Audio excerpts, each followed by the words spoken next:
Согласно член 80 став 2 од деловникот на Советот на општина Битола ја отварам седницата на Комисијата за финансии и буџет на Советот на општина Битола со следниот дневен ред. Точка број 1. Одлука за измена на распоредот на средства во буџетот на општина Битола за 2022 година. Имаме представник од општина Битола, Благица Повели. Благодарам, председателке. Добро утро на сите присутни. Почитувани, минатата одлука која донесовме за измена на распоредот на средствата на буџетот на општина Битола не беше вчитана од Министерството за финансии со една забелешка. Имено имаат забелешка бидејќи намалувавме од една ставка постојана резерва 300.000 денари и од таа причина побара од нас да ја промениме ставката од која намалуваме.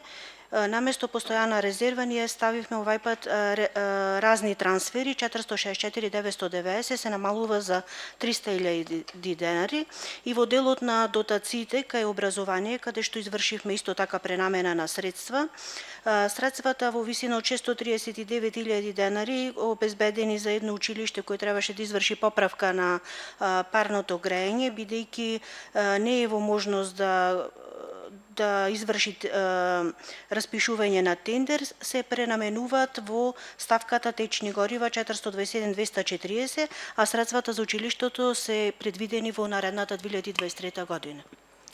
Ви благодарам. Благодарам. Прашања? Јас имам само едно прашање. За кој училиште се работи? За основното училиште Елпида Караманди. Средствата ќе му бидат обезбедени во 2023 и на почетокот на годината ќе може да си го распиши тендерот. Добро, благодарам. Некој друг прашања? Повели. Бидејќи се предвидени за Елпида Караманди, ме интересира дали се предвидени средства за училиштето за експозитурата Тодор Ангелевски, кое што е во Стрелиште заедно со градинката, бидејќи двете се собственост на општина Битола, имат проблем со парното, беше градоначалникот и изјави дека проблемот ќе биде решен. Дали се предвидени за тоа средства од 2023? Да, во наредната година се предвидени не само за Тодор Ангелевски, уште и за Крсте Петков Мисирков исто така имаат потреба и некаква реконструкција за Трифун Пановски. За повеќе училишта се предвидени во 2023.